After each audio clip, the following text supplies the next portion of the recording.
Desde hace 30 años las encuestas y los medios vienen manipulando a nuestro pueblo y promoviendo la elección de sus candidatos. En estas elecciones, mi candidatura y la de otros contendores han sido ninguneadas. Hoy elevo mi voz de protesta en defensa de la verdad. Unión por el Perú presentó y promovió la vacancia de Vizcarra.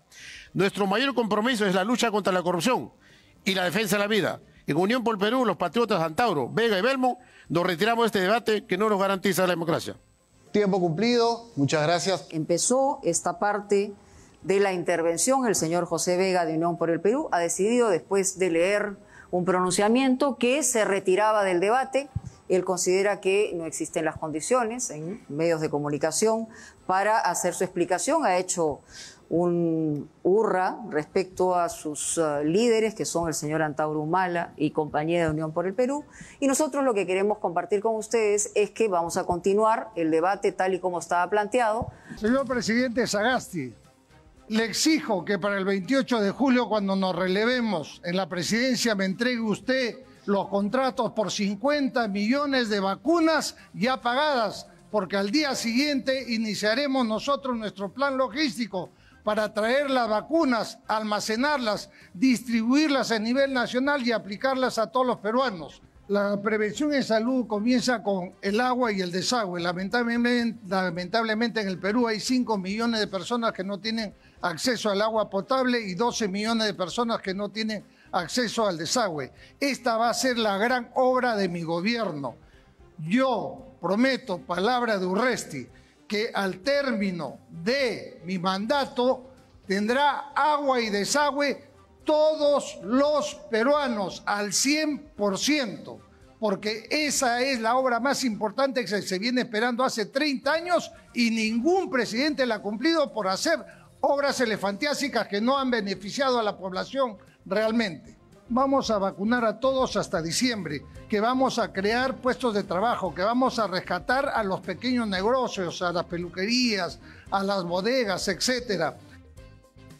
Vamos a liberar los recursos del Perú. Hay más de $1 millón de dólares que se pueden activar casi inmediatamente después de llegar a la presidencia de la República. En segundo lugar, es absolutamente necesario liberar literalmente 83.000 millones de dólares en activos en pueblos jóvenes en distintos lugares populares del país. Y en tercer lugar, es necesario unificar al país. La brecha es demasiado grande.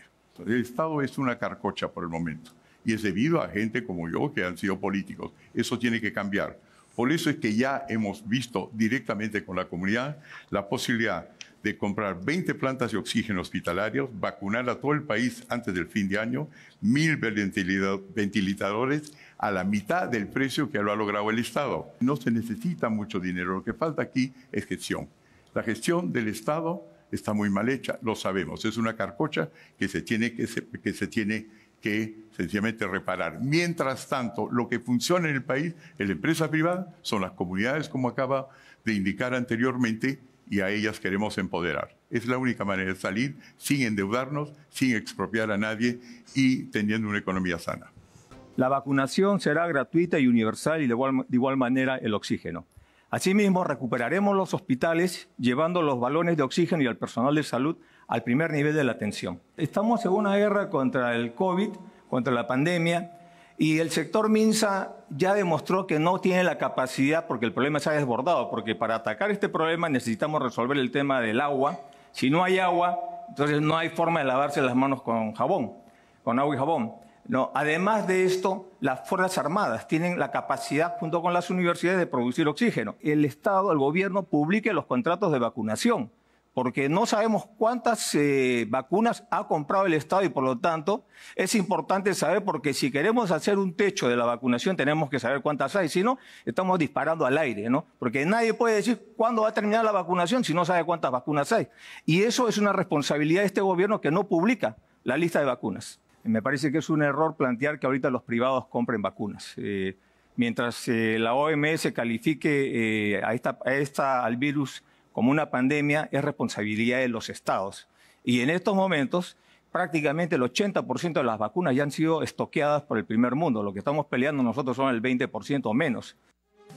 En el marco de una nueva constitución hecha a través de una Asamblea Nacional Constituyente, tenemos que rescatar que la salud tiene que ser un derecho constitucional, que deje de ser un servicio para sacar adelante a un país en igualdad de condiciones, igualdad de oportunidades. En nuestro gobierno priorizaremos la vacuna universal, masiva y popular, gratuita. ¿Por qué no traer la vacuna rusa para todos los peruanos, una vacuna de calidad? Universalizar el servicio de salud. Eso quiere decir que el sistema de salud tiene que ser único, masivo, gratuito, descentralizado y participativo. Hay que fusionar salud, MINSA, la sanidad de las Fuerzas Armadas y la policía. ¿Cómo la tenemos que hacer? Tenemos que potenciar un sistema de atención primaria, un programa médico de la familia. Un médico por cada 2.500 habitantes. Antes de la pandemia, ¿acaso los hospitales no colapsaban? Antes de la pandemia, ¿acaso no había problemas de salud? ¿Por qué? Porque en el Perú la salud no es un derecho, es un servicio. Por eso sálvese quien pueda. En plena pandemia, ¿cuánto costaba una mascarilla? Un balón de oxígeno, un ibuprofeno. ¿Y dónde estaba el Estado? ¿Dónde estaba el gobierno? Lo que hay que priorizar es la agricultura. ¿Quién ha parado la olla en la pandemia? ¿Quién no ha tomado desayuno en la pandemia? ¿Quién no almorzó? ¿Quién no cenó? ¿Y dónde está el Estado? ¿Dónde está el gobierno? Vamos a pasar a la segunda reforma agraria dándole prioridad al hombre que se pudre sus productos allá, en la punta del cerro. No se puede privatizar también el agua. Allá, en Mariátegui de San Juan del Lurigancho, en el cerro, por ejemplo, cuando un vecino está esperando que llene su tacho de agua, resulta más costoso que toda el agua que tiene un vecino en Miraflores y en San Isidro. Entonces, ¿cómo le puedes exigir que se lave las manos si no tiene agua? Jamás han habido en el Perú más de 120.000 muertos por la incapacidad y por la desidia y la corrupción de todos los partidos políticos que han gobernado el país. Nosotros permanentemente en el Perú seguimos dominados por los grandes grupos farmacéuticos que hacen las vacunas y su negocio son las vacunas. Y por eso no hay una cuestión transparente en los contratos que se están haciendo en estos momentos el gobierno. Para nosotros vamos a dar impulso a todos nuestros científicos peruanos. Dentro de ellos, por ejemplo, el doctor Manolo, que viene desarrollando la vacuna, ¿no? Y todos los científicos acá en el Perú debemos nosotros priorizar y fabricar nuestras vacunas para que así podamos romper esa dependencia que tenemos en el Perú. He recorrido todo el país. ¿Por qué? Porque mi sistema inmunológico está muy bien, estoy bien alimentado. Entonces, eso es lo que vamos a hacer nosotros en alimentar bien a todos nuestros hermanos peruanos. Vamos a priorizar, en este caso, la agricultura familiar para elevar el sistema inmunológico de la familia. Y en 3 meses, con las medicinas y con todo, en 3 meses le ganamos la batalla, en este caso regularizamos este tema de la pandemia que tenemos. Nosotros vamos a dar, en este tema de la pandemia, el apoyo también a la medicina ancestral, que en estos momentos hay una serie de comunidades que vienen consumiendo el matico, por ejemplo, y no le pasa nada en estos momentos. Tenemos que reforzar todas esas medicinas y hacer llegar a todos nuestros hermanos peruanos. Creo que el señor de Soto está confundiendo a las comunidades como si fueran un ente privado. Y yo le preguntaría, cuando él saca un spot donde dice que van a producir 37.000 millones de dólares y con eso van a crear 150.000 puestos de trabajo, el problema no son 150.000 puestos de trabajo, se han perdido 3,5 millones de puestos de trabajo. Yo solamente me refería con los 150.000 a la primera liberación de minas que usted, presidente, no pudo desencadenar cuando dijo que Conga va y del puesto no fue. Yo voy a hacer que Congo vaya, que Tía María vaya y 300 otros proyectos informales con los cuales vamos a alcanzar las cifras que el propio presidente Humala en su tiempo no pudo hacer. Está sacando una cifra de la chistera, ¿no? Porque, claro, es lógico, si tiene un plan de gobierno que está en el Jurado Nacional de Elecciones de 2 hojas, con razón pues sale esos cálculos donde está hablando de 20 años de presupuesto general de la República para construir esa cantidad de puestos de trabajo. Y en realidad, por curiosidad también le preguntaría qué lo une con el partido Avanza País, porque ideológicamente los estatutos de Avanza País están en contra del liberalismo que el señor de Soto defiende. Y en todo caso, si ya a sus 80 años que ha trajinado por la política, ¿no era mejor que construya un partido político en vez de subirse a un partido ya hecho? Aquí tengo un Wikileaks, que significa un documento que ha sido regularizado por la Embajada de los Estados Unidos y el Departamento de Estado, según el cual usted, en el 2011, a través de su primer ministro Lerner, presidente Humala, dice que todos sus planes están inspirados por los trabajos de Hernando de Soto. Eso también dijo Barrantes. Aquí está Wikileaks. Y usted ha cambiado. Cuando nos conocimos, también estaba a favor su hermana Antauro, ha suscrito mis preguntas, mis planteamientos. La educación va a tener que ser semipresencial en el mejor de los casos, lo que significa que tenemos que solucionar primero el tema del Internet. Y para eso ya tenemos la dorsal. El problema es que se hicieron malos contratos con los mexicanos, quienes se niegan a terminar el trabajo, es decir, a poner las transversales y lograr que se tenga Internet a nivel nacional. Las currículas tienen que adaptarse justamente al nuevo tipo de enseñanza, que va a ser semipresencial. Si ustedes leen nuestro plan de gobierno, verán que apoyamos totalmente la ciencia y tecnología. Vamos a invertir mucho dinero en los proyectos de ciencia y tecnología, en los que tienen que ver con Internet. Además, tenemos nosotros claro que debemos crear el Instituto Científico de Lima. La educación no será privilegio, no será discriminatorio. Necesita que un gobierno del pueblo le asigne el 10% del PBI al sector de educación para concluir con tanta discriminación. La educación básica regular no puede estar desligada de la universitaria. Tenemos que insertar a partir del tercer año de secundaria lo que se enseña en la academia para que los jóvenes que terminen el colegio tengan el ingreso libre a las universidades del Perú. Hay que revisar los contratos ley que ha atado de pies y manos al Estado. Estas transnacionales que lucran, que explotan al pueblo, que se llevan la minera, debe quedarse el 70% para el pueblo peruano. Se acabó la planilla dorada. Bajaremos el sueldo de los congresistas y los ministros a la mitad para darle a los niños que no tienen educación. Hay que cobrar las deudas que la SUNAT le cierra la puerta a uno que pone una tiendita, pero no le cobra a las grandes empresas. Creemos importante que haciendo ese conjunto no solamente habrá educación, no solamente habrá dinero para la educación, sino para la investigación. Crearemos el Ministerio de Ciencia, Tecnología e Investigación. El gran problema en el Perú es creer que todo va a venir de afuera. En eso estoy absolutamente de acuerdo con todos aquellos que hablan de dependencia. El hecho es que entiendo yo que soy la única persona que ha patentado un sistema que se ha vendido en el exterior y que está siendo ahora aplicado en varios países, porque en lugar de yo basarme sobre educación, me he basado sobre la observación de qué es lo que ocurre empíricamente en el Perú y con las justas es sumar y restar y he patentado algo. Yo quisiera ver que en las regiones del Perú se concentren en resolver problemas porque ese es el mejor aprendizaje que existe. De acuerdo a eso, tenemos un programa de juventud que va a hacer precisamente eso, basarse sobre nuestro conocimiento y nuestros valores locales. En mi patente está incluido el quipu. Hicimos una reforma educativa que llevó el presupuesto educativo de 2.9 a 4%. Esto nos permitió crear el programa de becas, donde dimos más de 100.000 becas. Y además elevamos el salario de los maestros en un 60-65%. Creamos los colegios de alto rendimiento. La educación no puede ser un programa social, la educación tiene que ser una política de Estado. Y por eso creamos la ley universitaria, la SUNEDU, y hemos comenzado a ponerle calidad a la educación. Podemos hablar de subir 6-10% al PBI, eso es imposible.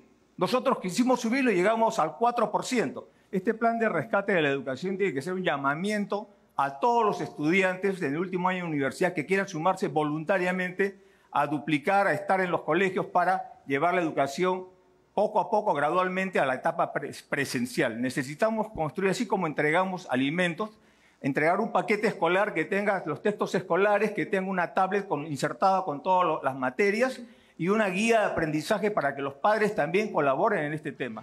En estos momentos tenemos, por ejemplo, un abandono de los estudiantes. Más de 171.000 estudiantes están abandonando las universidades. Hay 200.000 estudiantes, por ejemplo, que han tenido problemas de la SUNEDU. Sus universidades, que fueron creadas con un decreto legislativo en la época de Fujimori, hicieron una gran cantidad de universidades privadas sin ningún control, sin ninguna planificación, y ahora tenemos ese problema. O sea, hay un problema muy serio que tenemos que afrontar en el país. Por eso que tenemos que aumentar el presupuesto no menor al 6% del PBI para poder enfrentar y darle toda la educación de calidad, ¿no? Se jacta el señor Ollanta de que ha hecho la SUNEDU, pero la SUNEDU, sin medir consecuencias, agarra y cierra las universidades. O sea, es un tema crítico en el país que tenemos que resolverlo. Estamos de acuerdo en que hay que poner mano dura a los delincuentes, hay que mejorar el equipamiento de la policía y elevar el efectivo policial. Pero nadie está haciendo hincapié en la actividad social, en el tema de la prevención que tiene que hacer el Estado para generar oportunidades para que los jóvenes no vean en el delito una forma de recursearse. Los nacionalistas bajamos los índices de victimización de 40 a 28%. Sabemos hacer las cosas, tenemos experiencia. El problema es la seguridad ciudadana, por Dios, no es el problema de la policía. La policía es como el atrapató de los errores de las diferentes políticas de gobierno. Eso lo sabemos nosotros con experiencia de gobierno, lo sabemos, ¿no? Escucho a todos cuando hablan de seguridad ciudadana. Bueno, entonces todos podrían ser ministros del Interior. Pero para ser presidente de la República hay que saber convocar a una ciudadanía. Nosotros creamos la CONASEC y le pusimos 200 millones de soles. Pero esto tiene que tener continuidad, porque si no, la política de seguridad ciudadana... Pero lo que tenemos que hacer es sumarnos todos a esta contienda. No va más allá en nuestro gobierno el problema de la inseguridad. ¿Cómo vamos a dar una seguridad? Convocando a las rondas campesinas. Nuestra experiencia trasladaremos como ronderos las rondas campesinas y urbanas para organizar a los barrios. Hacemos el llamado a los licenciados de las Fuerzas Armadas, a los reservistas y a los técnicos suboficiales de la Policía Nacional para consolidar una sola fuerza. Puedo potenciar el trabajo y el servicio de la policía, de las organizaciones, pero ¿qué sucede si yo lo llevo al Poder Judicial, a la comisaría, mientras sale la familia adelante en un cartel pidiendo justicia, clamando justicia, valga la redundancia, y el delincuente sale por la puerta falsa? Lo que tenemos que hacer es que estos delincuentes reincidentes tenemos que llevarle a construir puentes, carreteras, las cuencas hidrográficas para hacer más efectivo nuestros desiertos.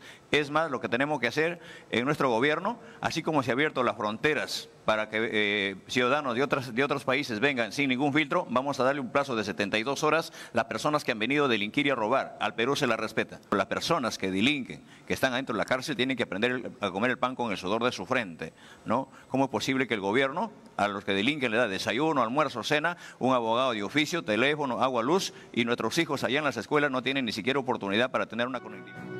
Cada vez que hay elecciones, todos los políticos nos dicen lo mismo, que van a derrotar a la delincuencia, que delincuencia cero y todo ese tipo de cosas. Pero lo que pasa es que la delincuencia nos está ganando la batalla. Ha ganado la batalla al gobierno, sencillamente se ha infiltrado hasta en las organizaciones como el Ministerio Público, como la Policía Nacional, están metidos, hasta en la política ya están los delincuentes. Hemos visto alcaldes, hemos visto regidores que están metidos en ese problema. Eso es lo real. Tenemos un plan que hemos creado con los generales Williams, José Williams de Chavín de Huántar, y con el general Marco Miyashiro, que es por supuesto autor de la gran captura de Abimael Guzmán, ambos jefes estratégicos. Y ese plan incluye utilizar a los licenciados del Ejército, reenganchar donde fuera necesario, y al mismo tiempo los reservistas. La idea es cómo hacerlo con mínimos costos para el Estado. Hay que acordarse de que los tiempos han cambiado. Estamos en extrema pobreza, se han metido delincuentes de otros países y falta gente colocar en las fronteras, y ya hemos iniciado conversaciones con la Unión, con las Naciones Unidas, para vigilar las fronteras con respeto a los derechos humanos, y no dejamos entrar ni a delincuentes ni a los pobres de otros países. Que se ocupen sus gobiernos de ellos, nosotros nos ocuparemos de los nuestros. Tenemos también una asistencia técnica que ha sido solicitada y aceptada por la Asociación de Sheriffs de los Estados Unidos. En el corto plazo, la seguridad ciudadana necesita solucionar los tres problemas principales de la policía. Primero, que la elección de la especialidad se haga desde la escuela. Segundo, el personal de la policía. El personal, necesitamos 180.000 policías en condiciones de patrullaje y tenemos 115.000. ¿Qué va a hacer Podemos Perú? Vamos a dar un bono de 1.200 soles para que aquellos policías que cumplen 30 años no se retiren de la policía, sino se mantengan como policías hasta los 35 o 38 años que permite la ley. Además, darles todo el paquete logístico que les falta, patrulleros, armas, cámaras, equipo de radio, etcétera.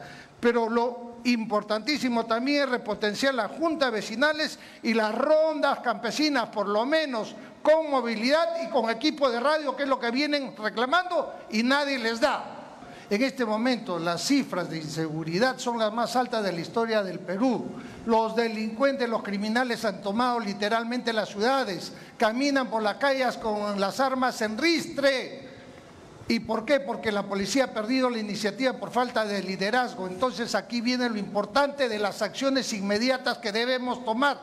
Las acciones importantes, inmediatas, a partir del 28 de julio, en que yo seré presidente, son, primero, los puestos fronterizos y los servicios públicos esenciales serán responsabilidad de la Fuerza Armada. Esos policías saldrán a las calles a patrullar. La PNP no cuidará más empresas ni mineras. Esos policías saldrán a patrullar y se le dará el presupuesto a las Fuerzas Armadas. Mi tercera disposición es que las Fuerzas Armadas apoyen logísticamente a la policía. Se le va a dar presupuesto para eso, para que sobre todo en munición y en vehículos los apoyen. Además, ya no se soporta más. Lo que quiere la población es que se actúe de inmediato. Por eso, el 28 de julio de este año, decretaré el toque de queda contra los criminales. No me interesa lo que digan los políticos, lo que digan los que salen a hablar, los opinólogos ni los troles. Lo mismo volvemos a escuchar, que son los campeones en resolver el tema de la delincuencia. Yo pregunto a todos mis hermanos peruanos, ¿habrá que volver a creer en el presidente Ollanta con su ministro Urresti? Porque ellos han gobernado el país, han gobernado con el señor Julio del Moradito, con la señora Verónica Mendoza. O sea, ya han gobernado. ¿Y qué cosa prometieron? El gran cambio, la gran transformación, ¿no? Con la misma Constitución. Era una mentira, terminó en una estafa al país. O sea, nuevamente dicen lo mismo. Yo solamente quería comentar lo que dice el general Urresti. Dice que sencillamente va a pedir refuerzos al ejército. O sea, quiere decir que la policía no puede. O sea, ese es un ministro de acá del señor Humala que está demostrando que han fracasado. Entonces, ¿cómo se vuelven a presentar de candidatos al Congreso, digamos, a la presidencia de la República, si ya en su gobierno han fracasado? Señor Alcántara, no sé en qué país ha vivido, pero por si acaso yo soy el ministro del Interior con mayor aceptación en la historia de la República del Perú. Y me fui con la mayor aceptación. Número 2, seguimos hablando de largo plazo. Cuando lo que se necesita, lo que quiere la población es qué vas a hacer como presidente mañana. Por supuesto, para seguir la respuesta al comandante, ahora lo único que me falta es ganar su corazón, presidente, porque su hermano Antauro ha declarado a favor de nosotros y su papá también, solamente falta usted. El señor de Soto a sus 80 años cree que ha resuelto todo, tiene el complejo de Adán, él ha hecho el tema de los fonavistas, él ha hecho todo, habla con Naciones Unidas. La verdad que para mentir y comer pescado hay que tener cuidado, ¿no? En nuestro gobierno nosotros hemos acabado con líderes importantes de la subversión, como Artemio, William, Gabriel, etcétera. Pacificamos el Alto Guayá y lo levantamos. Obviamente eso cree el señor de Soto que es parte de su trabajo, claro, pero su plan, si van a ver al Jurado Nacional, 2 hojitas su plan. Ese es su plan. Ese es todo lo que tiene. Yo me pregunto, aparte de la acusación expresidente Humala sobre mi vanidad, ¿por qué a mí me ha tocado 500 kilos de bombas de sendero y del narcotráfico y usted no lo ha bombardeado una sola vez? La razón por eso, presidente, es porque nosotros que las ganamos la guerra antes que usted llegue a la presidencia. Los ministerios no harán obra pública ni compras a partir del 29 de julio. Vamos a crear un Ministerio de Fomento y Obras Públicas que va a estar acompañado con la Contraloría de forma permanente. La Contraloría, como no tiene los presupuestos necesarios, se le va a asignar un porcentaje de cada proyecto para que pueda contratar a los especialistas que puedan verificar todo el proceso y firmar. Con esto vamos a acabar el tema de las adendas. En mi gobierno no va a existir una sola adenda. Nosotros estamos considerando la ley del ciudadano ejemplar para aquel que diga o haga conocer un hecho de corrupción, tenga protección legal, protección económica y reconocimiento ciudadano. Es decir, que sea premiado, que sea un premio denunciar la corrupción. Nosotros vamos a hacer una reforma de la Constitución para elegir los órganos de control. El Contralor General de la República será elegido por voto popular, directamente sujeto a revocatoria, así como los miembros del Tribunal Constitucional, la Junta Nacional de Justicia, el Jurado Nacional de Elecciones, los integrantes del BCR, el Ministerio Público, el Poder Judicial, ¿no? El Defensor del Pueblo también tiene que ser elegido directamente por el pueblo, sujetos a revocatoria. Tenemos que tener los órganos de control bajo la supervisión del pueblo. El titular del poder es el pueblo. Él es el que tiene que hacer el control y la fiscalización y la sanción que tiene que tomar en función a estos señores que están administrando el Estado. La lucha contra la corrupción, para eso tenemos que separar lo público y lo privado, institucionalizar esa relación, porque la corrupción se basa sobre 4 columnas. Las autoridades que son electas, que muchas veces son improvisados o vienen de partidos vientres de alquiler, los funcionarios públicos que muchas veces utilizan su autoridad para ejercer control, los empresarios mercantilistas que muchas veces buscan a algún ministro o algún funcionario del Estado, y la justicia que tiene que ser igual para todos. En nuestro gobierno creamos la cláusula anticorrupción y eso debe ser una medida obligatoria para todos los procesos. En nuestro gobierno cayeron 6 gobiernos regionales por actos de corrupción. En nuestro gobierno vamos a limpiar lo que es el Ministerio de Transportes y Comunicaciones y el Ministerio de Vivienda. Y se acabó el Club de la Construcción. Y si queremos separar los temas de corrupción, la Contraloría debía ser independiente, debería tener más autonomía. Nosotros creemos que aparte de eso hay que fortalecer las procuradurías, ¿no? Y también hay que establecer el principio de que la ley debe ser igual para todos, pero todos también deben ser iguales ante la ley, porque si no, ¿quién moraliza al moralizador? Muerte civil para todos los corruptos y que devuelvan todo lo que se han robado. Vamos a trasladar a la Asamblea Nacional Constituyente que se debata y se analice el Pacto de San José. No podemos permitir con todas estas lacras. ¿Cómo es posible que haya grandes grupos de poder llevándose la plata de los peruanos en colusión con las grandes empresas transnacionales mientras el pueblo se desangra? El problema no es un Perú deshonrado, sino un Perú